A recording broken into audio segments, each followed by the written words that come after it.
네, 오늘은 4월 28일 수요일입니다. 본문은 출애굽기 13장 1절에서 22절의 말씀, 출애굽기 13장 1절에서 22절의 말씀이 되겠습니다. 말씀을 함께 봉독하겠습니다.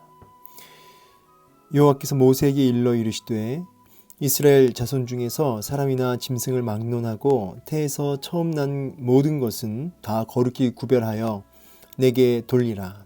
이는 내 것이니라 하시니라. 모세가 백성에게 이르되 너희는 애굽 곧 종되었던 집에서 나온 그날을 기념하여 유교병을 먹지 말라. 여호와께서 그 손의 권능으로 너희를 그곳에서 인도해 내셨음이니라. 아비벌 이날에 너희가 나왔으니 여호와께서 너를 인도하여 가나안 사람과 헷 사람과 아모리 사람과 히위 사람과 여부수 사람의 땅 곧 내게 주시려고 내 조상들에게 맹세하신 바 젖과 꿀이 흐르는 땅에 이르게 하시거든. 너는 이달에 이 예식을 지켜 이래 동안 무교병을 먹고 일곱째 날에는 여호와께 절기를 지키라. 이래 동안에는 무교병을 먹고 유교병을 내게 보이지 아니하게 하며 내 땅에서 누룩을 내게 보이지 아니하게 하라. 너는 그날에 내 아들에게 보여 이르기를 이 예식은 내가 애굽에서 나올 때에 여호와께서 나를 위하여 행하신 일로 말미암음이라 하고 이것으로 내 손의 기호와 내 미간의 표를 삼고 여호와의 율법이 내 입에 있게 하라. 이는 여호와께서 강하신 손으로 너를 애굽에서 인도하여 내셨음이니 해마다 절기가 되면 이 규례를 지킬지니라. 여호와께서 너와 내 조상에게 맹세하신 대로 너를 가나안 사람의 땅에 인도하시고 그 땅을 내게 주시거든. 너는 태에서 처음 난 모든 것과 내게 있는 가축의 태에서 처음 난 것을 다 구별하여 여호와께 돌리라. 수컷은 여호와의 것이니라.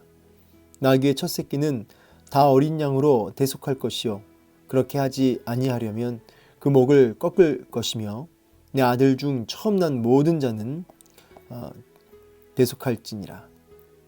후일에 내 아들이 내게 묻기를 이것이 어찌 됨이냐 하거든 너는 그에게 이르기를 여호와께서 그 손의 권능으로 우리를 애굽에서 곧 종이 되었던 집에서 인도하여 내실세. 그때 바로가 완악하여 우리를 보내지 아니하매 여호와께서 애굽 나라 가운데 처음 난 모든 것은 사람의 장자로부터 가축의 처음 난 것까지 다 죽이셨으므로 태에서 처음 난 모든 수컷들은 내가 여호와께 제사를 드려서 내 아들 중에 모든 처음 난 자를 다 대속하리니 이것이 내 손의 기호와 내 미간의 표가 되리라. 이는 여호와께서 그 손의 권능으로 우리를 애굽에서 인도하여 내셨음이니라 할지니라.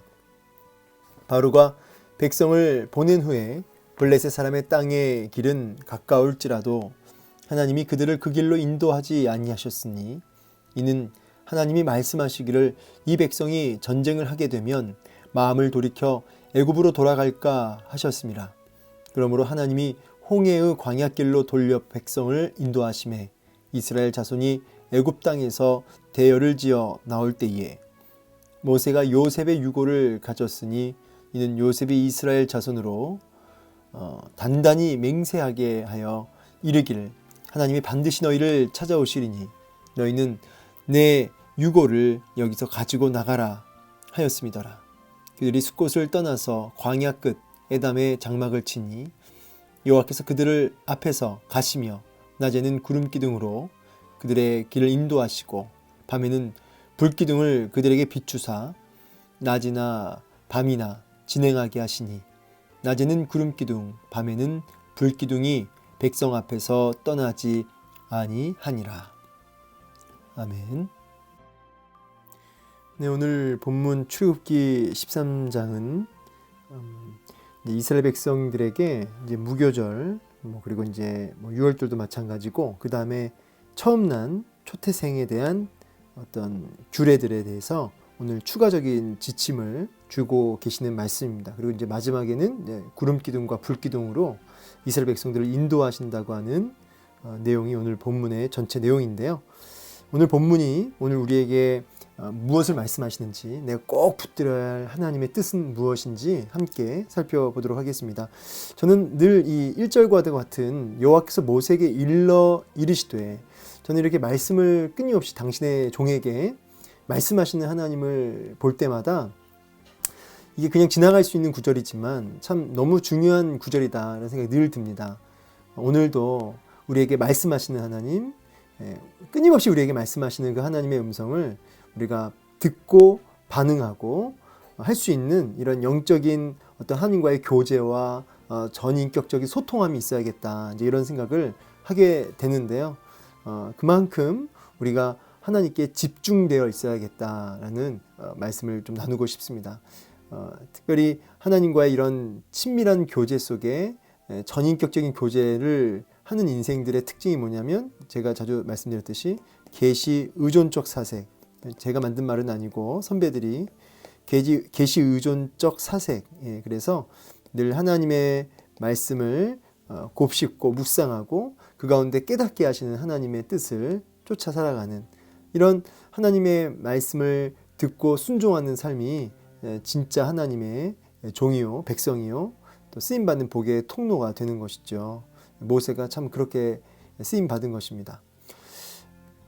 이제 이스라엘 자손 중에서 사람이나 짐승 막론하고 처음 난 것은 구별해라. 왜? 내 것이기 때문이다. 이렇게 말씀하시죠. 우리 11절, 특히 이제 12절도 마찬가지인데요. 12절이 좋겠네요. 너는 태에서 처음 난 모든 것과 가축의 태에서 처음 난 것은 다 구별하라는 거죠. 왜요? 여호와의 것이기 때문이다. 처음 난 건 여호와의 것이다. 여러분, 그 6월절, 그러니까 10번째 재앙 때 우리가 말씀에 보면은 문이 있으면 좌우 임방에 어린 양의 피를 발랐죠. 어린 양의 피.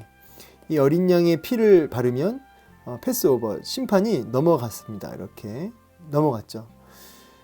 자, 원래는 이 심판이 전체 다 임한 건데, 다 임했는데 어린 양의 피가 발라져 있는 집만 심판이 넘어간 거죠. 그게 6월절이라고 말씀을 드렸습니다. 이 어린 양의 피를 통해서, 피값으로 인해서 마땅히 죽어야 할 심판의 대상자들이 구원함을 얻은 것이죠. 그 장자들이.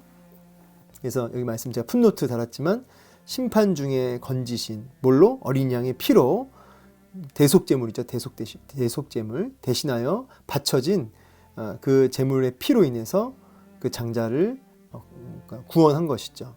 따라서 이 어린 양의 피값으로 산 장자들은 내 소유가 된다라고 말씀을 하시는 겁니다. 그래서 마땅히 내 것이기 때문에 바쳐라 라고 말씀을 하시죠. 이것은 예수 그리스도의 보혈, 어린 양의 피의 실체이신 예수 그리스도의 십자가에서 흘리신 보혈의 피, 그 피값으로 우리를 대속하신, 우리를 죄와 사망의 권세에서 우리를 건져내신, 피값으로 우리를 사셨죠. 사셨기 때문에 우리는 누구 것이죠? 예수님의 피값으로 산 우리는 하나님의 소유가 됩니다. 굉장히 비싸게 주고 사셨죠. 하나님의 목숨값, 하나님의 아들 예수 그리스도의 목숨값을 지불하고 산 존재가 저와 여러분이라는 것이죠. 엄청나게 비싸게 주고 산 하나님의 소유입니다. 따라서 하나님의 소유이기 때문에 어떻게 하시죠? 하나님이 책임지신다는 뜻이기도 합니다. 포기하지 않고, 절대 포기하지 않고 끝까지 책임진다는 뜻이기도 하죠. 하나님의 피값으로 산 하나님의 소유, 넌 그러므로 내 것이다. 이 부분이 같이 들어가 있죠. 그래서 주인이 바뀌는 겁니다. 주인이 바로였는데 어둠의 권세를 상징하는 바로, 그 권세 아래 노예로 살았던 이스라엘 백성들처럼 우리도 죄와 어둠의 권세, 사망의 권세, 노예로 살았죠. 그런데 이제 주인이 바뀐 겁니다. 뭘로요? 어린 양의 피로, 그 피값으로 이제 하나님의 소유가 되는 주인이 바뀐 거죠. 그래서 우리는 누구를 위해 살아야 되느냐? 우리는 우리의 소유주 되시는 하나님을 위해 살아야 된다. 그게 인생의 목적이다 라고 말씀을 드렸습니다. 소유주가 바뀌었는데 계속 소유주 행사를 죄가 하게 하거나 아니면 내가 하면 안 되는 거죠. 소유권, 등기 이전을 분명히 하셔야 됩니다. 하나님이 소유주가 되십니다. 자, 이 부분을 이제 모세를 통해서 이스라엘 백성들에게 명령하신 거죠. 그런데 어떻게 장자들을 하나님께 바칠까요? 어떻게 처음 난 그 장자들을 하나님께 드리느냐, 바치느냐, 뭐 제물로 진짜 뭐 드리라 그런 인신제사 그런 게 아닌 걸 당연히 아시겠죠? 이제 어떻게 했냐면 이제 민수기를 참고해서 보면 민수기 8장도 그렇고 민수기 나중에 3장에서도 마찬가지고 뭐냐면 이스라엘 12지파가 이렇게 있으면 그 가운데 이제 레위 지파가 있죠. 모세가 레위 지파죠, 여러분. 예. 이 레위 지파가 이스라엘 이제 나머지 11지파가 되겠는데 11지파의 모든 한 지파 한 지파 다 이제 장자들이 있을 거 아닙니까? 뭐 유다 지파, 뭐 시몬 지파, 루벤 지파, 뭐 11지파가 다 있으면 그들의 장자를 모아놓은 수하고 그다음에 레위 지파 한 지파 전체 인원 수하고 보면은 거의 맞아 떨어져요. 그래서 레위 지파가 11지파의 모든 장자 수와 거의 맞아 떨어져서 이 레위 지파가 장자로서 하나님 앞에 바쳐지게 됩니다. 네. 숫자가 안 맞을 때도 있죠. 그래서 레위 지파가 이제 이 11지파에서 장자의 숫자가 더 많아지면 이제 그 다음은 어떻게 하냐면 돈으로 이렇게 5세겔 초가 될 경우는 5세겔을 이제 레위 지파 사람들에게 주는 거죠. 그걸 이제 속전으로 드리는 건데요. 그래서 이제 레위 지파는 나중에 보시면 하나님의 소유로서 재산 같은 걸 받지 않습니다. 땅을 분배받지 않아요. 그래서 하나님의 소유가 되는 이 지파들은 이제 제사를 집도하고 말씀을 가르치는, 그래서 법궤를 관리하고 이렇게 철저하게 하나님을 섬기는 그 일에만 집중하게 됩니다. 그래서 철저하게 드려진 장자로 바쳐진 그게 이제 레위 지파가 되는 것이죠. 이 부분은 이제 이렇게 하나님 앞에 바쳐지게 되는다는 사실을 참고하시면 좋을 것 같습니다. 자, 그래서 이제 계속해서 말씀을 보면 3절에 모세가 백성에게 이르되 너희는 애굽 종되었던 집에서 나온 그날을 기념해서 유교병은 먹지 말아라. 그러면서 이제 무교병을 먹어야 되겠죠. 이 유교병을 먹지 말고 무교병, 맛이 없고 딱딱한 그것을 먹는 것을 통해서 기억하라는, 여러분 그 쓴나물도 같이 먹으라고 했던 말씀 기억하시죠? 그래서 그것을 기억하라고 하시는 부분을 강조하십니다. 긴급했던 그때 그 긴장감이 흐르고 긴급했던 그때를 기억하며 하나님 앞에 근신하여 그렇게 있으라는 것이죠. 우리의 소유주가 누구인지, 우리가 어떤 은혜를 입었는지를 날마다 기억하라.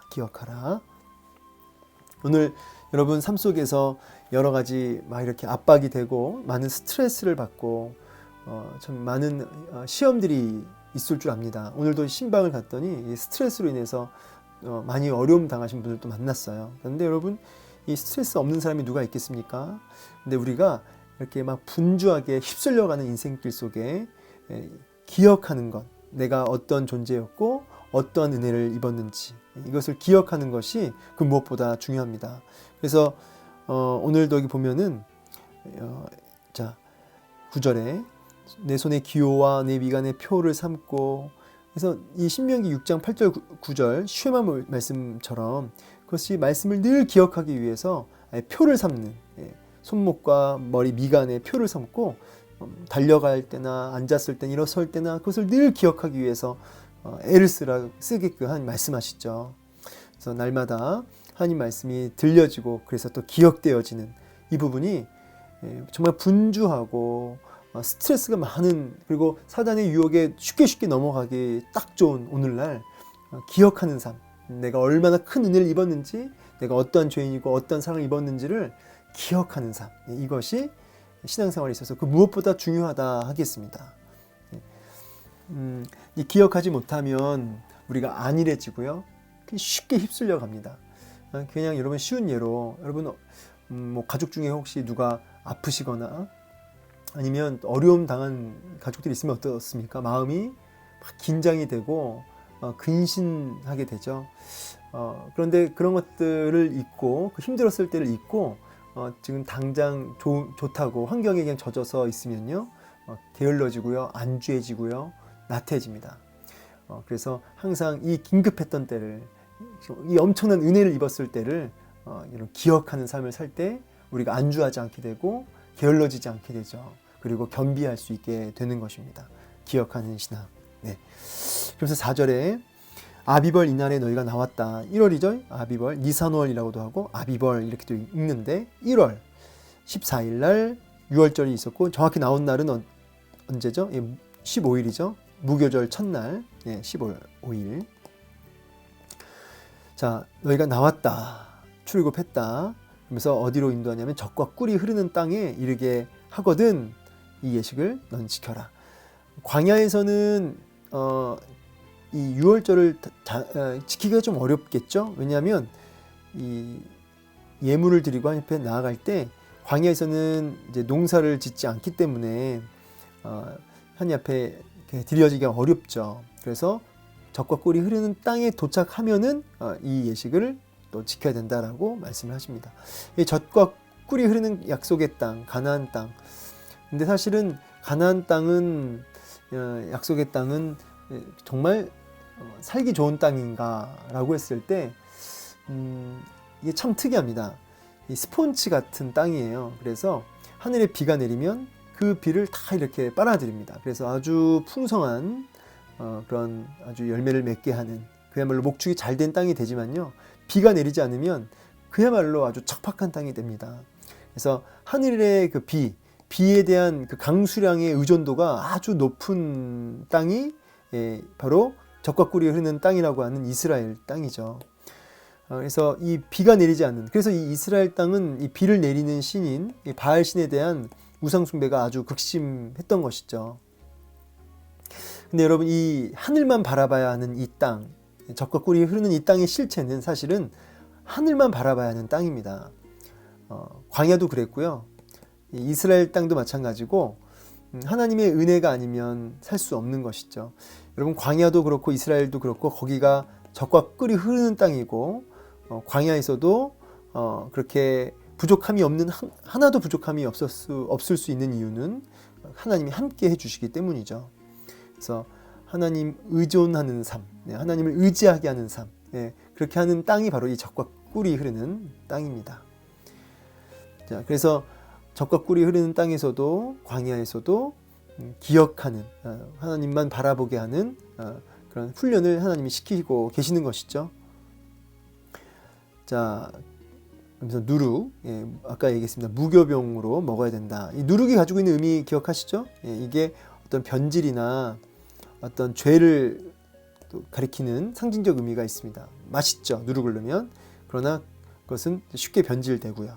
이런 부분들을 통해서 철저하게 구별되고 거룩한 성도의 삶으로 하나님이 우리를 이스라엘 백성들을 이렇게 도전하고 계시는 거죠.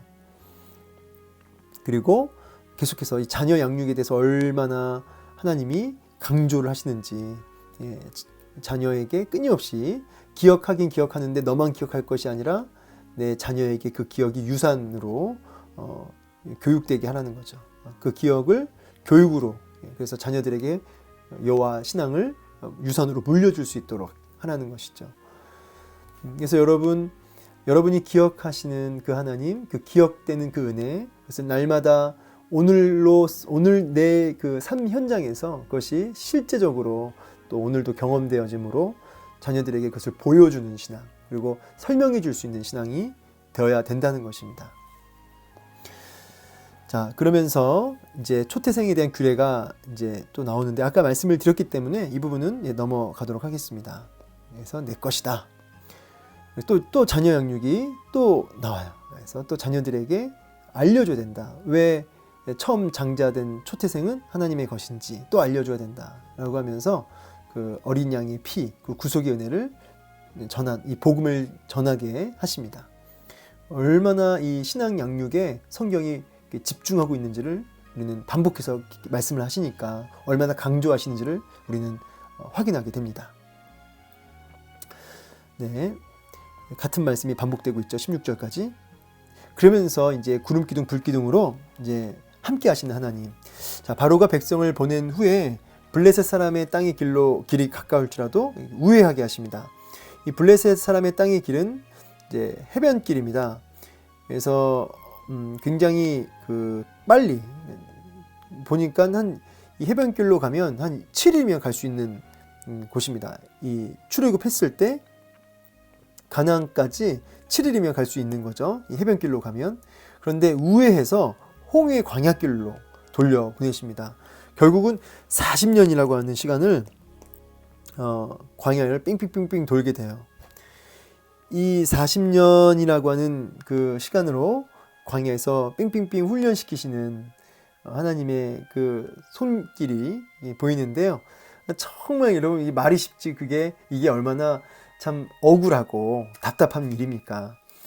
아니 7일이면 갈 수 있는 길인데 그렇게 우회하게 하신 것도 모자라서 40년을 거기서 반복해서 이렇게 막 돌게 했으니까 얼마나 이게 참 답답하고 힘든 일인지 모르겠습니다.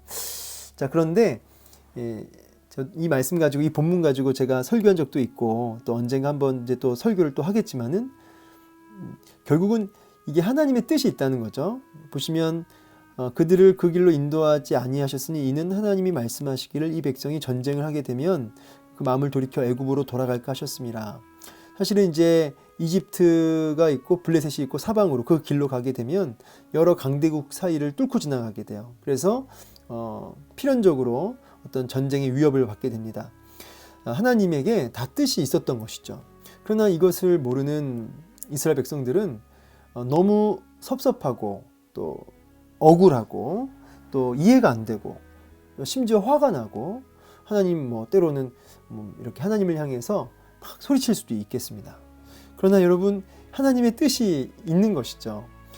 여러분, 우리도 당장은 이게 너무 기가 막히고 막막하고 가슴이 이렇게 막 철렁 내려앉는 순간들이 있어서 하나님 진짜 보고 계십니까? 하나님 정말 계십니까? 이런 마음이 막 터져나올 수도 있다고 생각됩니다. 그러나 여러분, 그 광야를 딱 빠지고 나와서요, 40년 후에 딱 돌아보고 나서 변화된 모습, 그리고 왜 하나님이 이렇게 인도하셨는지, 그리고 또 왜 40년 동안 정말 그 광야의 길을 돌게 하셨는지를 40년 후에 알게 되는 거예요. 이 광야를 지나고 나서. 너무 긴 시간이었죠, 그죠? 그런데 그 애굽의 그 430년 동안에 그 우상 숭배하는, 그리고 또 노예로 살았다고 하는 그 노예의 근성, 이런 것들이 철저하게 벗겨지고 정말 깨어지고, 그래서 절대 순종과 정말 복종하는 여호와의 군대로서 철저하게 만들어져 가는 시간이었던 것이죠. 그래서 여호와의 군대로 견고하게 세워지는 하나님의 그 만지시는 시간이었어요. 마치 야곱에서 이스라엘로 하나님이 바꾸실 때 환도뼈를 치시잖아요. 환도뼈가 나가는 그런 고통이 있지만 결국은 이스라엘로 세워져 가는 시간이었거든요. 야곱에게는. 반드시 이 40년이 필요했습니다. 여러분, 사실 안 그렇습니까? 여러분, 다윗도요, 사실은 사울 왕을 얼마든지 죽일 수 있었어요. 그런데 하나님이 다윗으로 만들어 가시려고 사울 왕을 이렇게 붙이시고요. 그래서 그 힘든 시간을 통해서 다윗이 범죄하고 나서도 사울 왕을 기억하고 하나님 앞에 즉시로 회개하고요, 기회를 얻게 되는 모습을 보게 됩니다. 이처럼 여러분, 우리가 납득이 되지 않고 이해가 되지 않아요. 왜냐하면 우리 너무나 근시안이기 때문이죠. 당장 앞에 있는 것만 보는 그야말로 시야가 너무 좁아요. 특별히 문제 앞에 딱 봉착되면요, 고난 앞에 딱 봉착되면요, 안 보입니다. 너무 두렵고 너무 막막해서 그냥 그 안에 함몰되기 십상이죠. 그런데 여러분, 그때 필요한 건 뭐냐면 하나님의 신실하심. 성경 보세요. 하나님의 언약이 얼마나 신실하게 성취되어지는지. 너희를 향한 나의 생각은 내가 하나니 장래에 희망을 주려 하는 것이라. 하나님께서 당신의 독생자까지 내어주셨고요, 그 피값으로 비싸게 주고 샀어요. 여러분은 반드시 하나님 책임지십니다. 책임지세요. 그 하나님을, 그 신실하심을 여러분 확신하시며 당장 이해되지 않는 이 고난의 그 수렁의 길을 오늘도 인내로 걸어가는 거죠. 버티며 걸어가는 거죠.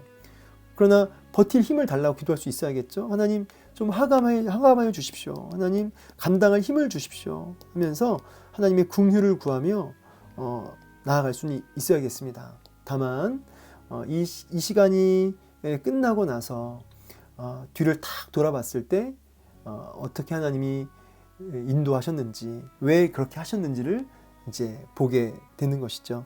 기억하십시오. 사망의 음침한 골짜기를 다녀도 하나님이 어떻게 하세요? 끝까지 책임지시는, 함께 하고 계신다는 사실을 기억하십시오.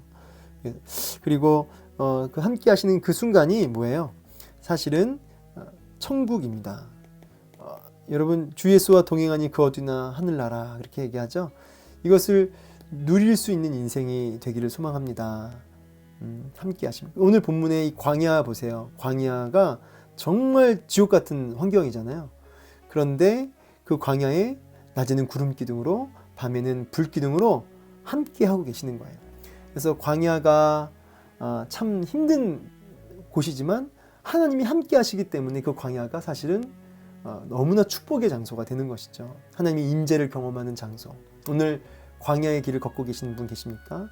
하나님이 예비하신 그 샘물이 곳곳에 예비되어 있습니다. 그래서 그 샘물로 해갈함을 얻고 다시 그 광야 길을 걸어가십시오.